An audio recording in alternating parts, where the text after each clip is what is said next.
Welcome back to another Fanboy Film Nerd Galaxy Class spoiler review, Spider-Man Into the Spider-Verse. What I loved about this movie, straight out, obviously these are massive spoilers for this movie, and I'm gonna keep it just as raw as possible. I saw it last night with my son, and there's so many things in this movie to break down that I'm not gonna be able to hit it, even in this long format of, podcast format of me just basically just talking about as much as I can get into this review. So many little things. I have to go back to see it again. Can't say that this is a film that I have been looking forward to because I'm like, what the fuck is Into the Spider-Verse? But Spider-Man is my third favorite character. Batman, Superman, Spider-Man in that order, followed by Black Panther, Thor, Hulk, round up, just my top 10, just to give you a kind of a sense of where he's at. He's up there for me. I love Spider-Man. I got my Venom style camo on. Me and my son went and saw it last night, so I wanted to sleep on it before I just came home and blew up. Because when I got out of the theater, the first reaction I had was, what the fuck was that? In a good way. Based on all the reviews leading up to it, up to the movie being released, people, even right now, are saying that this movie is the best film of the year. Not the best comic book film of the year. Not the best animated film of the year. One of the best films of the year. Basically saying it could be nominated for an Academy Award for Best Picture. Now just think about that. Comic book film. Spider-Man. Not Batman and Superman, but some of these big heavyweight ones. Not that Spider-Man isn't a heavyweight, but this isn't the traditional Spider-Man. This is Miles Morales. We'll get to him in a minute. But I just thought that was interesting. So, unfortunately, I went into the theater thinking, okay, this is going to be the best damn movie of the year. Based on what everybody's saying. Everybody was going crazy about it. First off, this is by far,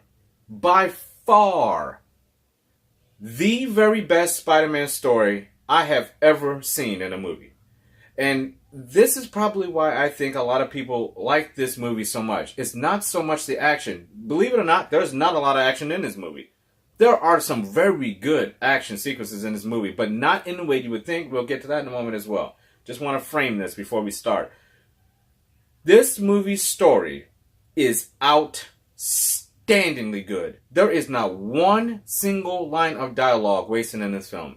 Every single point of view, somebody looks at someone, every single movement with someone's finger to their body, every little nuance in this movie is perfect. This movie, even though I say it's not the best film of the year, for what it is, this movie is flawless. There is not one single thing in this movie out of place. There is nothing wrong with this movie. When I do these reviews, I like to also play devil's advocate. Well, let's get into that real quick. I'm going to talk about some of the negatives because there are so many positives in this. If you're looking for the negatives, you probably will never find them if I just going to frame it right now as here is your little few negatives of this movie. The animation style. It did take me about 10 to 15 minutes to adjust to the animation style because it almost in some of the frames, in some of the sequences, it looks as if you should be wearing 3D glasses. Like if you were in a 3D movie and you took them off, that's what the screen looks like. To the point where I had to question myself, did I accidentally buy 3D tickets and forgot my fucking glasses? Or they didn't give them to me. I was actually like looking around to see, is anybody wearing 3D glasses? Because it was that, certain sequences are like that. It literally looks like you should be wearing 3D glasses. Like something's off. Until you realize, yeah, that's all on purpose. Because let's just get into the idea of the multiverse. What is a multiverse? If you look at it in plans of planetary things, like, the solar system, the universe, the galaxies, multiverses are things of separate universes and dimensions we can't see as human beings that are all happen simultaneously with their own set of rules, their own set of consequences, and their own, like a tree branch. They're just going off on their own little tangents. So, obviously, going to Spider-Verse, you've seen the trailers, you see that there's a bunch of different Spider-Mans who get thrown into the same universe via Kingpin, who, we'll get to his character in a moment, another reason why this movie is so good is because we have a sympathetic villain. Whoever thought we'd be sympathetic with Kingpin, but we'll get to that in a second, but he figures out a way through this device. He's trying to bring back his family who he lost, and he's having a hard time dealing with it, and he's using the multiverse to try to bring his family back and right the wrongs of his life, and for them to see him in a different way, which is a good, unique aspect of a villain. You want to sympathize with a villain. You do with him in this. You get his point of view. So his storyline isn't wasted. He's not just a big baddie. He actually has a good storyline. And we'll get to the two individual characters in a second, but when you have these multiverses, with the animation style, at the beginning of the movie, you can actually see that the multiverse has already started when the movie starts. And it gives you a sense, like, when the movie starts, you're like, oh, okay, well, this is just Miles Morales' story. We're going to pick up with him, and we're just going to get through the story. And what you find out really quick is that, if you've seen the trailers, you see that Gwen Stacy is already in the movie. You're like, oh, well, she's not Spider-Man or whatever.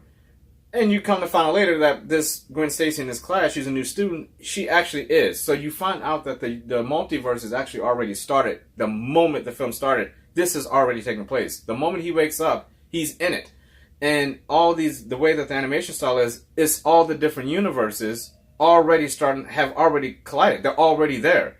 So that was awesome. To find out later in the movie that Miles, at the beginning of the movie, has been in this multiverse. Like, the Spider-Mans are already here. We're going to get into some of my favorite moments with that idea in a moment, because it's so clever. This movie is so brilliant, the way that they piece this together. It is just, never seen anything like it. So, let's get into, that's one negative. Another negative would be, if you're looking for a lot of action, again, there isn't a ton of action in this movie. There are pieces that are set up so well. The absence of action makes the action sequences better, but a lot of the action sequences, there's really Miles Morales just figuring out, how the fuck am I supposed to be Spider-Man while I'm being trained by the ultimate badass Spider-Man, Peter Parker. And it was, so that was cool. And if you want to just round off a third negative, I guess if you wanted to say, there should have been more attention paid to some of the other Spider-Mans that came into the movie, like Peter Porker, the pig, Spider-Pig, and Spider-Man Noir, who's voiced by Nicolas Cage. Spider-Man Noir, he is fucking awesome. Nicolas Cage voices him, and he is just fucking perfect. Just so perfect. Love that guy. It's just amazing. And we'll talk about again some of the suits and some of those guys in a second, but. So that's a negative. That's all really I can think of, playing devil's advocate, because all those things I brought up, to me, they're not even an issue. I'm playing devil's advocate with my negatives just to get negatives in the review. So let's get into characters. Let's start with Miles Morales, since he is the featured Spider-Man in this movie. Miles Morales is my favorite Spider-Man. He always has been, and I'm not going to be biased by it. I am African American, and growing up, we wanted African American characters to go along with some of the, your token superheroes, Batman, Superman, Spider-Man, Thor. I mean, all these guys are white Caucasian men. So it was nice when I was growing up to have a character like someone like Miles Morales, someone like Bishop from X-Men. It was nice to see someone of your skin color in these comics, and not only that, them being integral to the storylines, integral to the teams, integral to the studios, and I should say the comic makers like Marvel. Not just have a throwaway character in there who comes in every once in a while and just gets thrown out. Blade is a very good, perfect example of that. He started out as just like a character, and then he ends up being Blade, the Blade that we saw. And I remember in 1998, 1999, when Blade came out, to me, that will always be the beginning of all these superhero films, because we had never seen anything like that, where you could take a comic book character and stick him in a world. People would talk about Deadpool. I do that once per video. I'll say something just so fucking weird. People talk about Deadpool being, the first big rated R movie that is over the top, gory, and language. Blade actually was. Come on now. And to all you kids out there, I'm 39, all you kids out there, Deadpool was not the very first R-rated film that did that shit. Blade did it 20 years earlier, okay? So let's just keep that in perspective. But I remember me and my guys going to the theater and just being floored by, finally, we got a superhero that could kick some ass. He's not a throwaway character. He has a franchise, even though the third one's shit. TV show had one season, it got canceled. Fuck it. It's Blade, right? Miles Morales is one of my favorite. He is my favorite Spider-Man. So that alone, I was both excited about Into the Spider-Verse and a little nervous because if you think about it, it's almost like the Barack Obama thing. In my opinion, Barack Obama is not the first African-American president because he's not African-American. He's biracial. And I can say that because my son's biracial, and I do not consider my son African-American. He's biracial. His mother is a Caucasian white woman with German roots, okay? So I don't consider Barack Obama the first African-American president. He's the first biracial president. But obviously, it's still a monumental achievement. He has African blood in him, so we'll take that. So that's all I'm saying. I don't see color at all. What I see is diversity. It's nice to have different things in it. It was nice to see Gwen Stacy be a featured Spider-Woman in this movie. It was nice to see a fucking pig be a Spider. You know, that's one thing I loved about this movie. There was nothing left out. They went to a fucking animal as if there was an anime character in here with a robot Spider-Man. I mean, she was awesome. It's just this movie did not exclude anything, and I love that. Miles Morales is just your typical Peter Parker style character. He's just Miles Morales, and he does a great job.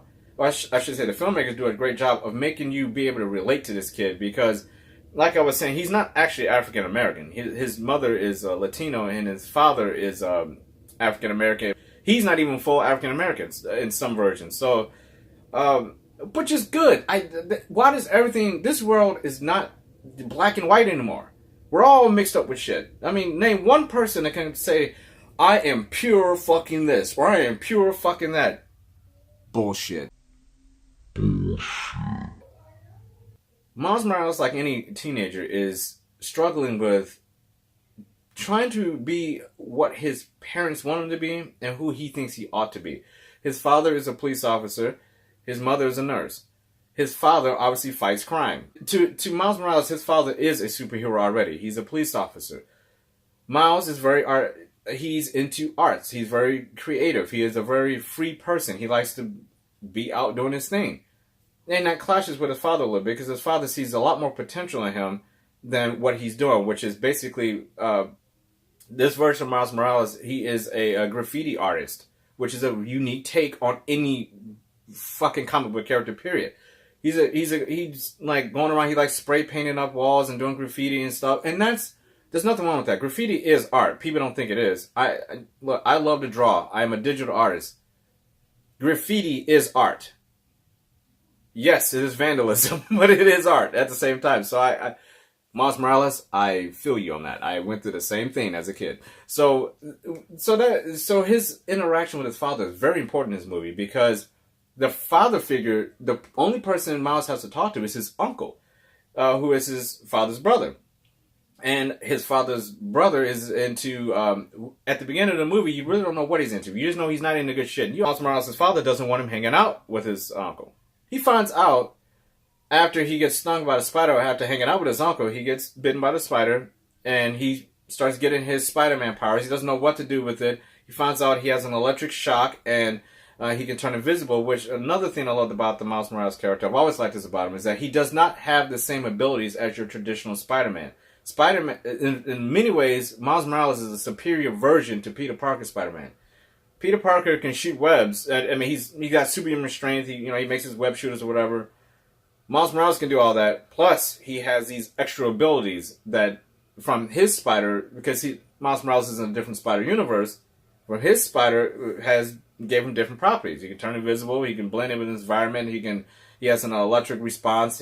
But he finds out that his uncle that he loves so much, and the only person he can confide in, is actually working for Kingpin, and he's the Prowler. And they have some of the best action sequences in this movie. It's with Miles Morales against his uncle, who he doesn't even know is his uncle until his uncle is killed by Kingpin, because his uncle wouldn't kill Miles Morales once he finds out Miles is actually his nephew. Some of the best action sequences in this movie is with Miles Morales versus the Prowler and their family. It's great. And Miles Morales' Uncle Ben is his uncle who dies. So you find out, like, wow. So his origin story is played out very similar to Spider-Man while already being in the universe. And let's get into the Peter Parker. What's cool about this Peter Parker is that this Peter Parker is actually the extension of Tobey Maguire's Peter Parker from his trilogy. There's a montage sequence that has some of the best Spider-Man moments from the original trilogy of Tobey Maguire's, from like the train sequence to the upside down Mary Jane kiss in the rain. All that's in there, stating very clearly that this is that same Spider-Man from that universe. Now, I know a lot of people would say, well, that's not possible because this would have happened afterwards. We don't know what happened after Spider-Man 3 with Tobey Maguire's Spider-Man and Mary Jane and everything. So this actually fits very well in there. And it's a natural progression of what happens because in this Spider-Man, they get married and they end up getting divorced and he's still in love with her and he actually becomes a very out of shape, unmotivated Spider-Man who gets remotivated after he gets thrown in the Spider-Verse and starts training Miles Morales on what Spider-Man's all about. So this Peter Parker is actually refining himself as he's teaching Miles Morales. He sees in Morales himself and he's pushing him, and as he's pushing him, he's reminded of what he used to be and what Mary Jane originally saw in him that he lost along the way. And he refines that, and he goes back. When he goes back to his universe, he tries his best to reconnect with Mary Jane. And I thought that was pretty cool because they could have invented some new Spider-Man that didn't quite connect. But if you can take in everything that happened in that original trilogy and add that weight over to this Spider-Man, it makes the story even better because you know everything that happened up in that point. You have 3 movies of material to add weight onto this Spider-Man. And that Spider-Man teaching Morales made it all the better. I love that original Spider-Man trilogy. I have to say, it's still my favorite one because Spider-Man 2 is actually in my top 5 of my favorite superhero movies of all time. Spider-Man 2, for a long time, was my favorite superhero movie of all time until Avengers came out, the original Avengers. But up until that point, Spider-Man 2 and X-Men 2, X-Men United were, and like I said, and Blade, and Blade 2. I just love them. Blade, obviously that's just my little thing, but my favorite superhero movie of all time, up until Avengers, was Spider-Man 2. That movie is so good, it's insane, and I love it. This Peter Parker, it felt like a perfect transition over. The only thing he's missing, obviously, is he's not voiced by Tobey Maguire, but had he been, that would have been even more fanboy service for myself. But this Peter Parker, his voice and everything, perfect. You still get it. It's just absolutely perfect. Another thing that I liked about this movie was, again, the way that they mess around with the characters in the multiverses, because they're not supposed to be in Miles Morales' universe, so they're like glitching out. They all have their own little... They all have very clear similarities as far as their approach to being Spider-Man. They all feel like Spider-Man, but in their own unique way. They all have pretty much the same backstory of being bitten by a radioactive spider or whatever type of spider in their universe that bit them. And they all have lost someone, like an Uncle Ben, someone's father, someone's friend. Gwen Stacy's in her universe. She lost Peter Parker. So they all have that in common. They all have the base storylines of each of Spider-Man, the traditional Spider-Man of bitten by a spider, losing someone very close to you, that type of deal. Trying to learn your powers, because people forget that Spider-Man, when after he's bitten, Spider-Man has no idea what his true extent of power is. He has to learn them through trial and error, through things just happen to him reacting to things. That's one of the things I love about Spider-Man, Superman, Batman. They learn stuff about themselves each and every time they're out in an encounter. When they have to save someone, when they're in danger, they learn a little bit extra about what they can do. Like, and people might say, well, Batman? Yeah, because he don't have any superpowers. So when he meets someone, he's got to invent something like Batman vs. Superman. How do you beat Superman? You can't just walk up to him. He had to make a suit to fight him. He had to make a staff with kryptonite in it. He had to make all this stuff so he can win. I love that. It's using your brain. That's why Batman's my favorite superhero, because he doesn't have any superpowers. He has to use this. Best muscle you can ever have is inside of your head, right? I like that about this movie, was all the different Spider-Men seemed to fit well with each other, even though they were in completely different universes. This movie is incredibly funny. The jokes land perfectly. There aren't any wasted jokes. Every joke lands because they're not over-the-top jokes. They're very subtle, and they're not based on anything other than in the moment. Everything in this movie is about being in the moment. Kingpin is very unique in this movie. His animation style, me and my son laughed when we saw him. The way he looks in this movie is so unrealistic. It's insane. But it works, because when this guy walks around, he's like a fucking... He's like larger than life. No pun intended, because he is huge in this movie. But I like that. I mean, there's a Spider-Man in this movie, what we call the blonde-haired Peter Parker in his universe, actually is killed by Kingpin in the beginning of this movie. Just crushed with his bare hands. Just crushes Spider-Man. Shocking. But it made it feel like, okay, this guy's incredibly dangerous. Spider-Man's not just going to be able to walk up and just punch this dude in the face and win the fight, you know? This Kingpin holds his own against every Spider-Man in the movie.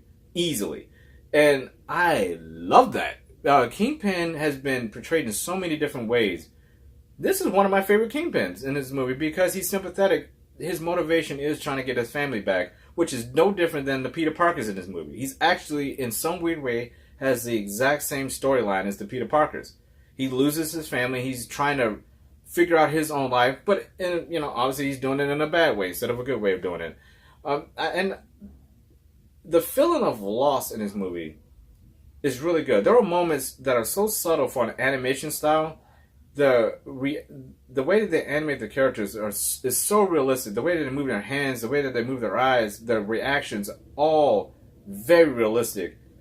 And it's something so weird because you see all these other films that try to go super realistic to the point where it's like it's almost not even an animation movie anymore, right? This movie, because of the way it's animated with the animation style, very comic booky. It actually looks like panels from a comic book. It is incredible that they got so realistic with the facial expressions and the human body movements and the way that they do some of the reactions to and the emotions, but it's all comic book stuff. So that contrast just makes for a very unique experience watching this movie. It draws you in as soon as you're in. The movie starts off, the opening credits, the logos draw you into this movie. Everything is perfect. The soundtrack of this movie, I have not stopped listening to it since I got home. It's outstanding. The score is outstanding. Another thing that I love so many things about this movie, and I'll tell you in a moment where it ranks in my top 10 movies of the year so far, because there's still some other movies that come out. But this movie is definitely surprised me. Even though once the movie got into like the middle of the first act, I realized I'm lower the bar back down because again, everybody's saying this is the best film of the year. I don't think so, but it is very, very good, very good. And I'm gonna go back and see it again. There's so many things to take in. Stan Lee, who just passed, loved his cameo in the movie. You knew it was gonna be in here. It is so perfect. The tribute at the end of the movie, the mid-credit scene, is a tribute to Stan Lee. Beautiful. This was the perfect movie. If he was going to have his first tribute, this is the one. Because again, Stan Lee was one of the first people out there in comics to bring in diversity, women, and making these people, people of color, making them all prominent characters. So we have a lot to thank. And I just think this is a perfect movie where you have, animation style. It's not a live action movie. It's an animation movie. But you also have Miles Morales is the main character. You have a pig in Spider-Pig. It's like this movie is basically everything that Stan represented. Everything is in this movie. It just was perfect. His cameo was absolutely perfect for this film. And tears did well up in my eyes when I saw him. It was just amazing. I loved his cameo. One last thing. Sony is on a roll with some of their films. Venom was released digitally 2 weeks prior to this movie coming out. And I watched Venom the night before I saw this movie. And I'm like, that's not a coincidence. I mean, you released Venom on Blu-ray the same week that Spider-Man Into the Spider-Verse is released. Sony's on a roll. They're making some really good films, and them have Venom. Venom is one of the highest grossing comic book films of all time worldwide at the box office, with no Spider-Man in it. That's insane. And Venom is not even that great of a film. I love the film. Every time I watch it, I like it better. I've seen it. Everything about that movie is kind of like this Into the Spider-Verse. You go into with low expectations, and you walk up and you're like, that was really fucking fun. Now, Venom is not a great movie, but it's so good. It's just a great fan service movie to some of the people who love Venom, like I do. I love Venom. He's one of my favorite villains of all time. So I love Venom. And I just think Spider-Man's on a roll. And if you add in one of the best games of the year, which almost won Game of the Year, is Spider-Man PS4. Me and my son play that game all the time. That is one of my favorite games of all time. It's definitely the best superhero game I've ever played. And it's got a sequel coming, and they're expanding the universe on that. They tie in their marketing so well as well. I mean, they showed all the different suits that are in Spider-Man PS4. You see in the Spider-Verse movie. Aunt May is in this movie. She is like in this Spider-Verse, in one of the Peter Parker Spider-Verse, the one that got killed, the blonde-haired Spider-Man that was killed by Kingpin. His Aunt May has like almost like a bat cave with a spider cave. He has all his suits up, and all the suits that are in his cave are on the PS4 Spider-Man game. So it's including the main. In fact, got it right here. This suit right here, if you can see this one, is one of the suits in the movie. He doesn't wear it, but it's inside of his cave. So if someone says, "Hey, like that suit's awesome," it's like, okay, you want to see more of it? Play the Spider-Man game. I mean, people, this is marketing done right. It's just like when you have a Venom movie come out, you have a Spider-Man game that was just nominated for Game of the Year, and you have this coming out. You have Peter Parker with Far From Home coming out next year. He was just in Avengers this year. He had a great movie in Homecoming the year before that. Sony's not involved, but that's still his character. They gave the rights to Marvel to use him, but they can pull him back anytime they want after Far From Home. If Venom didn't do well, they were going to pull him back. I think they'll leave him in the MCU now because they found success in Venom without Spider-Man, and they have this Into the Spider-Verse franchise now, which there's no doubt they're going to make a sequel on this. There's absolutely no doubt, and I cannot wait. So that is my review of Spider-Man Into the Spider-Verse. It's not my favorite film of the year. I would say it's probably... Did I like it better than Infinity War? Oh, man, I can't say that. And that's because live action, as much as I want to say this, I cannot put a live action movie below an animated movie on this scale in the comic book era. Now, I will say that this movie was better than Deadpool 2. And I actually thought Deadpool 2 was better than Infinity War until I've been watching Infinity War. Infinity War is so good. I think that might be my third favorite film of the year. My favorite film of the year still is First Man. I am a truist when it comes to that kind of stuff. So that's... But comic book wise, Black Panther is my favorite comic book movie of the year. My second favorite film of the year. Followed by Infinity War, then Deadpool, and there's a few other ones, Quiet Places in there. At the end of the year, I'll do my top 10 favorite films of the year. Now, probably on New Year's Eve, I'll release a video about that. But so it's good. It's still up there. For this film to be up there, that's insane. It's a freaking animation movie. And for it to be competing with films like Infinity War and Black Panther as best film animated or comic book film of the year, not only that, one of the best films of the year, you gotta believe, if you haven't seen this, you better go and check it out. It is made for the theater, sound, the picture, everything. Go check this out. Bring as many people as you can, because the more the merrier with this film. It is a fun film. It has a little bit in there for everybody. There's a character in the movie for everybody to relate to. You're not going to walk out of this movie disappointed. I don't give a damn what you hate about films. If you go see this movie, you're going to walk out saying, I got my money's worth. This movie hands it to you, and it doesn't let you go into those end credits. So go check out Spider-Man Into the Spider-Verse. That'll do it for this Fanboy Film Nerd Galaxy Class spoiler review. I'll see you guys on the next one. Take care.